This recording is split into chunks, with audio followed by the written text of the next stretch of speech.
Welcome to the Amanda Anderson Show. The following program explores life from a pro-life perspective. The information shared is for educational and advocacy purposes and does not constitute legal or medical advice. The science is clear. The pro-life movement is rooted in medical reality. This truth is silenced by the media and political spectrum, so people think that this truth is hateful in some form. But in truth, it is not. Welcome to the Amanda Anderson Show. Brought to you by Pro-Life, Pro-Reality. Welcome to the Amanda Anderson Show. I am your host, Amanda Anderson, and I am joined by my co-host, Cassidy Martin. Good to be here, Amanda. Today, we will be discussing and debunking the lies about abortion and the lies pushed on our kids by Michigan Governor Gretchen Whitmer.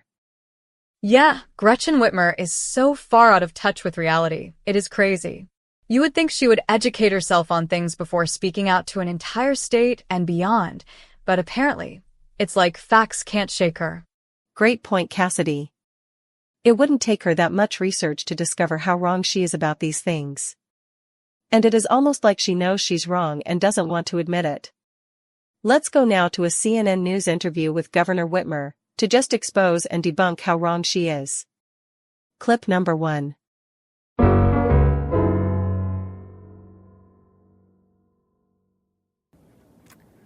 Well, if Republicans would just stay out of our doctors' offices, we would all be better off. We would all be safer. We would all be able to make our own decisions about our bodies. There's no question that Donald Trump's appointees to the United States Supreme Court has ripped these rights away from so many American women. Women have lost their lives, and if Governor Kemp wants to clarify the law and make it easier for women in Georgia to access the health care that they need, I'm sure that a lot of women would be grateful for that. But at the end of the day, it's none of his business. He should stay out of the doctor's offices and these important decisions that should be vested in and only in the women who they impact. You're from... Wow, Amanda, it's crazy how wrong she is. If she just simply acknowledged the medical truth of when life begins, we wouldn't be having this conversation. Well, women have lost their lives, yes. Women in the womb, that is. It is as if Gretchen is deliberately choosing to be ignorant of the truth because she knows she is wrong. Agreed.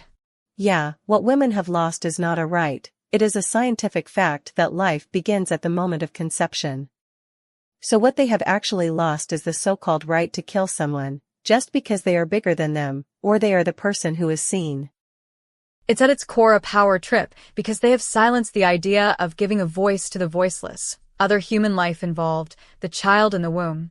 Because they have been told that they can't have a life, or a career, or other things, once a baby is born. That is what is ludicrous, Gretchen.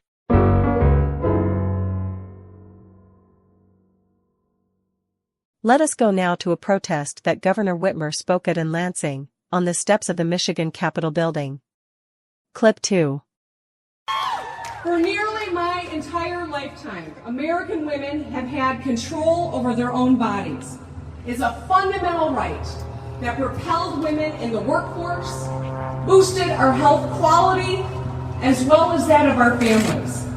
And today, half a century later, we no longer have that right.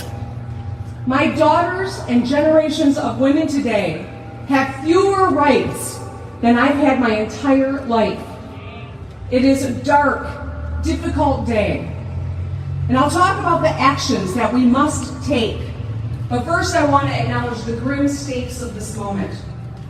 Doctors and nurses will be criminalized for doing their jobs. Survivors of rape and incest will be forced to carry pregnancies stemming from a violent attack.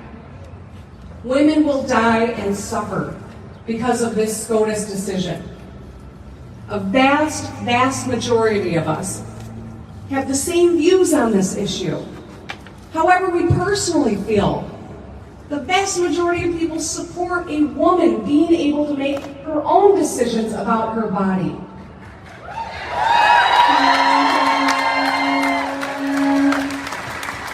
And today's ruling strips us of those rights. Now, the state you live in decides decides what kind of rights you have if you're a woman in America. You no longer have control over your own body. Are we going to give up? Are we going to curl up in a ball as sad and as angry as we feel? Or what do we say? LFG! All right, you all can say it out loud. I'm going to use the letters. This is crazy. Yeah, women don't have fewer rights, they actually have more rights, because it can now start with the rights of little girls in the womb.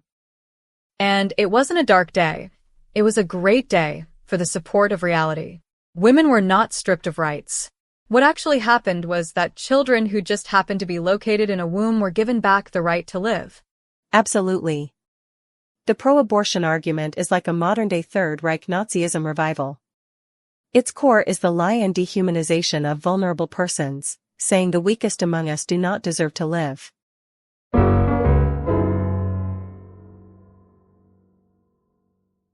Governor Whitmer has made abortion access one of her core political priorities. She's called abortion a fundamental right, referred to pro-life laws as extreme, and even championed Proposal 3, a 2022 amendment that enshrined a nearly unrestricted right to abortion in Michigan's constitution. She has said, quote, "We will not let politicians in Washington or anywhere else take away our rights." But let's ask a serious question, what about the rights of the unborn child? Under Proposal 3, abortion is legal in Michigan for virtually any reason, up to the point of viability, and possibly beyond, under broad health exceptions.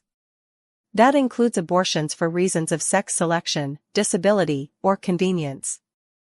Great point, Amanda. Viability doesn't make any difference to the truth of the pro-life argument.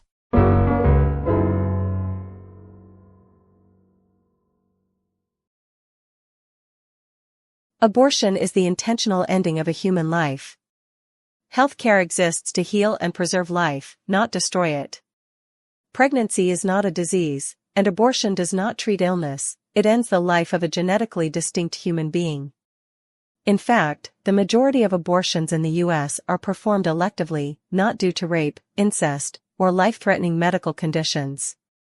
We cannot call something healthcare when it ends one life and often harms another, both physically and emotionally.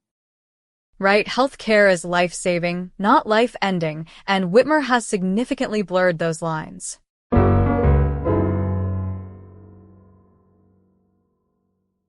Let's go now to debunking the things that Gretchen has lied about when on the campaign trail against Tudor Dixon.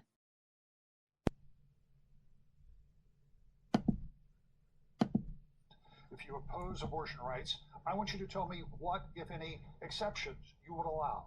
Governor Whitmer, your first question for 60 seconds. This is an important question. When the Supreme Court overruled Roe v. Wade, it took away rights that we've had for 49 years, rights that I've had my whole life, are now been ripped away from women and girls in this country. Michigan could revert to a 1931 law that makes it a felony, no exceptions for rape or incest, criminalizing doctors and nurses. The only reason that law is not in effect right now is because of my lawsuit stopping it. When Roe fell, Mrs. Dixon celebrated that. She said it didn't even go far enough. She said she wanted to make abortion a felony, no exceptions for rape, incest, or health of the woman, and throw doctors and nurses in jail. That is too extreme and too dangerous. We know that our fundamental rights are very much at risk right now. I am fighting to protect our right to choose. My lawsuit would have kept the law as it is. Our legislature wouldn't take action, and so now we have a ballot initiative to vote on. I will be voting yes. What is she celebrating? A right not to allow us to kill children at their most vulnerable. Right, and criminalizing doctors and nurses for what? Committing murder. So Whitmer's stance is a ridiculous, willful ignorance of the truth. Thank you, Amanda. Yes, thank you for coming in, Cassidy. And thank you all for joining us on the Amanda Anderson Show. Please join us next time. This podcast is for educational and commentary purposes only. We utilize clips from news outlets and public figures under the Fair Use Doctrine to foster public discourse on matters of legitimate public concern. This program is not authorized by any candidate or political committee. The use of third-party media is transformative and does not imply an endorsement or a commercial partnership. Views expressed are solely those of the hosts and do not constitute legal or medical advice. While we strive for scientific and factual accuracy, we recognize that the application of this information to public policy is a matter of intense political debate. Content is presented for educational purposes and should not be construed as medical or legal advice. Listeners are encouraged to consult primary sources and professional experts to form their own conclusions.